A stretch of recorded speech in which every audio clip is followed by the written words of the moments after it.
Okay, hello.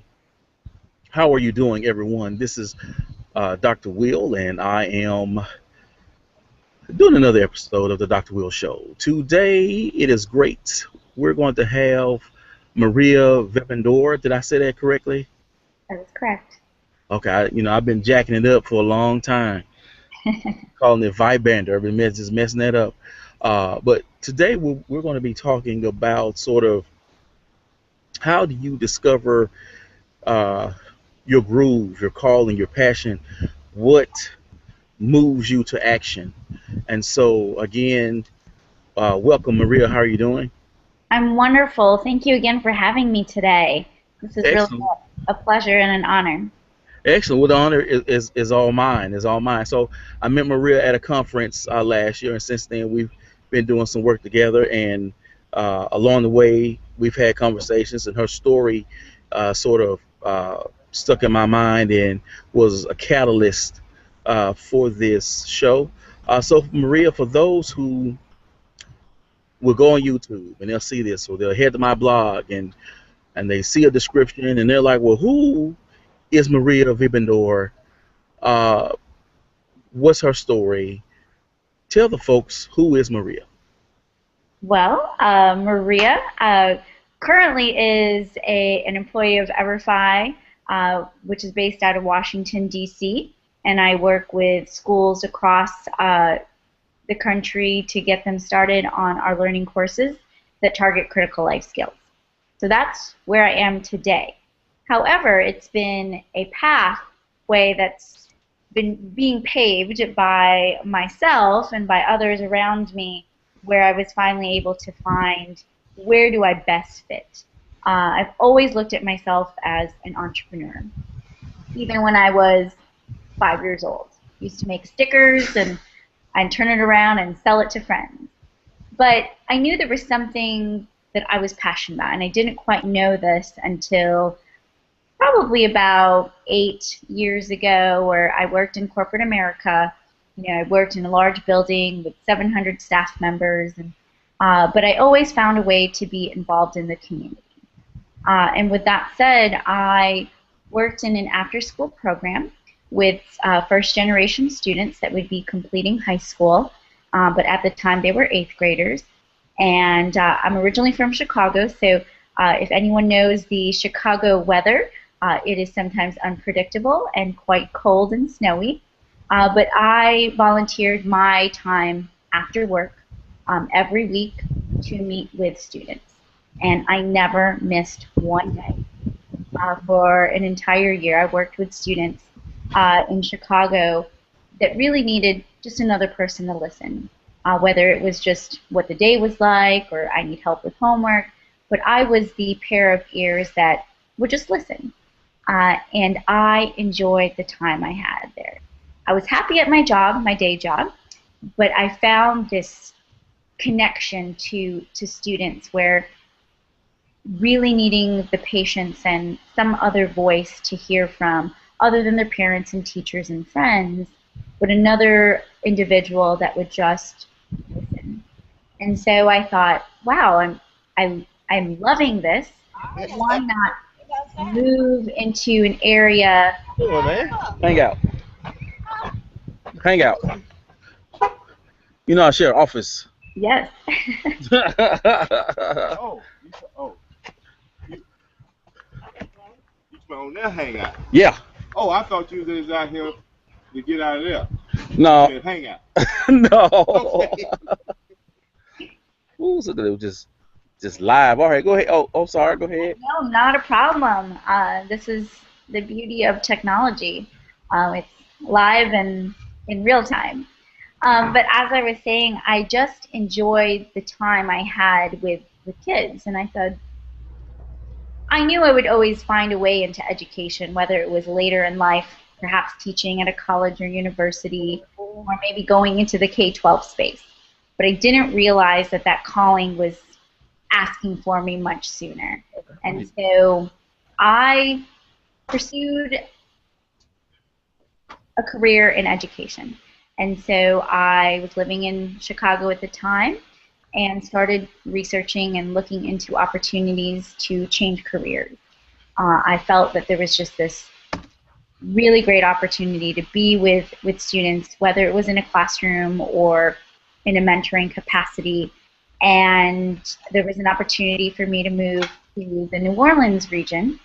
And I essentially, within a month and a half's time, I looked into different ways to get here.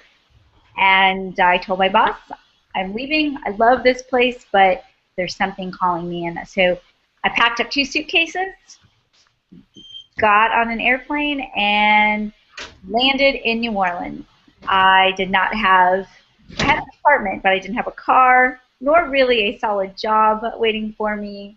But I did have this passion. So my 2 suitcases and this passion to get into the world of education within 7 days, able to find gainful employment, find a car, and get started. And so from there, it's been really interesting to see the pathway that I have reached to get into education. Excellent, excellent. And the great thing is how you did not skip a beat. As obviously, I don't know if you saw me actually moving all these places. Okay, so when you decided to move and become a teacher, what was the process like in doing so, especially having to move away from friends and family? It was scary because I had never been away from family, other than maybe an hour drive away. But it was something that, of course, I had to convince my own family to say, this is something I want to do, and just trust me, trust the process in which I will be going through because I will need your support. But it was scary because it was a whole new world that I was going to dive into. It was an education, which I have a history of, of my of my own sisters being in education and my mother, uh, and going to a new place. New Orleans was not a place I had ever visited before. I've only seen it on TV and on what I could research on the internet.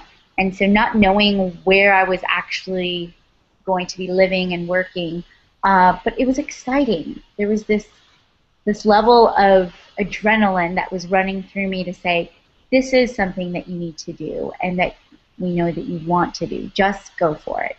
And I mean, the biggest thing that could have happened was to fail, but we know that if we don't take the risk, we don't know what we will gain from it.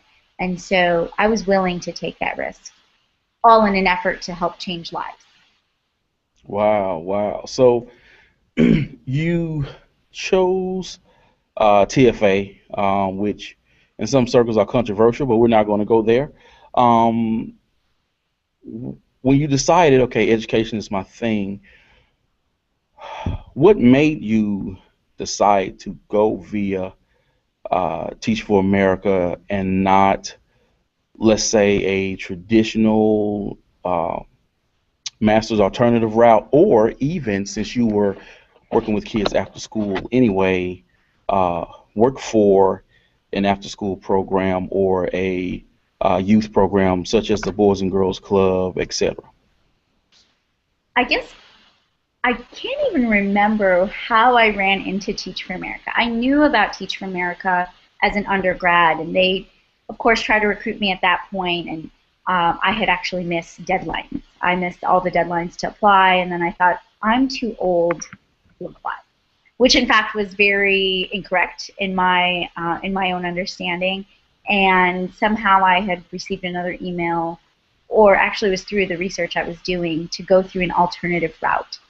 And part of that was I wanted to be in a classroom much faster than some other processes would allow. And so I said, well, why not? I don't know if Teach for America would take me in because I thought I was too old because I was already 4 or 5 years out of college, and I was obviously very wrong because they wanted to get more folks in the professional field who had professional experience to be able to bring to the classroom setting.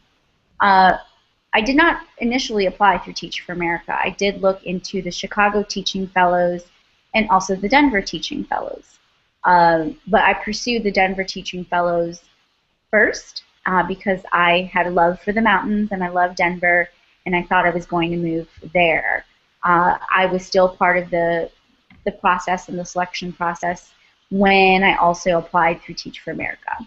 That process moved a little faster, and I thought, okay, I'll need to go through this one. I may have to eliminate the other opportunity right now, and so I just continued with Teach for America with very similar requirements and very similar application process, but the process went a lot faster with Teach for America. And initially I thought, okay, I was going to do 2 years in this classroom, and then I was actually going to, I had this passion to move to Haiti with one of my former colleagues and roommates to work in an orphanage in Haiti. But I ended up, of course, now I still remain in Louisiana, continuing work in education. But it was definitely the route that I felt was best for me.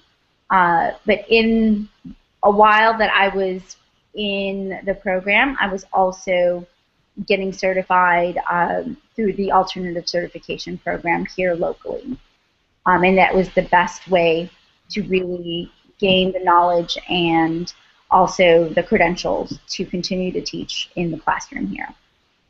Okay, so you move, you're inspired, you're teaching, you're changing lives, you're growing. What then made you say it's time for me to go and check out other opportunities? I'm always someone wanting to make an even bigger impact. It was a hard decision, but I was working with my students day in, day out, from 7:30 in the morning to 7:30 at night, and I was seeing change. It was important change, however small. And I said, what would be an even bigger way to impact lives on a greater scale? And honestly, I didn't have I wasn't really going to move out of the classroom setting, but an opportunity presented itself. An opportunity to change more lives across more classrooms, across an entire state or two. And I thought, wow, why would I say no to this? And to this day, and every day that I am out in the field, working with schools, talking to district folks, teaching in classrooms, I do it for my students that have impacted me. Knowing what they've taught me, I take that with me in the classrooms I go in. Knowing that these are very important lives that I will be impacting, whether it is 5 students or 30 students or 18,000 students. And my students that I have taught in the last 6, 7 years are the ones who inspire me every day to continue to do this work and to persevere in every type of setting. And so I just won't stop. And to this day, I share their stories. And that is why it has been inspiring for myself to do the work that I'm doing currently. Excellent, excellent, excellent. So, not to get too far ahead, because I understand that you do sort of, well, not gonna say sort of, but you do love what you're doing and the work you're doing. But have you given any thought to what's next for Maria? Wow, and that's a really great question. As I mentioned earlier, I always considered myself as an entrepreneur at heart. Uh, I will continue to be with the organization and business I'm with currently because I do love what I'm doing. But as I've always explained, even when I was 7 years old, I always said, I want to have 5, 6 different jobs at the same time, which in all reality, we all have 24 hours in a day, and 5 to 6 jobs in one day would be a lot. I would like to continue to pursue perhaps a side business that would help me continue to do what I'm doing in education, but also have a way for me to really cultivate that entrepreneurial mindset that I have and let that flower into something big or small. Um, and we'll see. But I still have this true passion to really run my own organization at some point in time. But until then, I will continue to do the work, pounding the pavement, walking into schools, and developing relationships with teachers and districts. So, but watch out. There might be something new out there coming from Miss Vibandor that might be something useful. So we'll see. We'll see. All right. So for those teachers who or individuals who may watch this video and they're sort of inspired, um, they're excited, but still a bit cautious, and they're saying to themselves, I know she did it, but what about me? What advice do you have for them? Great. Three things. One, I know that people always say, well, it's not the right time. When is the right time? There is no right time. You just have to jump in. Just jump in. Uh, Knowing that you've done your research and you've really made a self-assessment of what you're truly passionate about. Uh, Jump in. The time could be now, the time could be later, but just jump in. Two, there will be moments of feeling defeated and of failure and big road bumps. But that's okay. That really just adds to your character and the way that you will develop as a person and what you'll learn about yourself. This road hasn't been easy for myself, and there are things that I've had to learn. And yes, there is a deep learning curve. But just because there are setbacks, don't be afraid of them. They're actually the best ways to learn. And three, smile and love what you're doing, because there's a reason why you've made that decision. And I remind myself every day, even if it's a great day or a really hard day, that I'm going to smile because it feels really great, for one thing, and it makes you feel powerful. And when you smile, it really allows your mind and your body to connect to say, what I'm doing is the right thing. So jump in. Don't be afraid. Setbacks are good for us. They're not a bad thing. They're a good thing. And smile. It works together and really helps you keep focused. Awesome, awesome. So, ladies and gentlemen, hope today brought you some knowledge and some information that'll be beneficial to you. Uh, Check out this, and here underneath on the video, it'll be Maria's video and some stuff so you can connect with her on Twitter and such. And again, thank you for watching the Dr. Will Show, and hope to see you checking out the next episode. Thank you for I'm just messing it up. Thank you for Maria for coming on today. Absolutely. Thank you.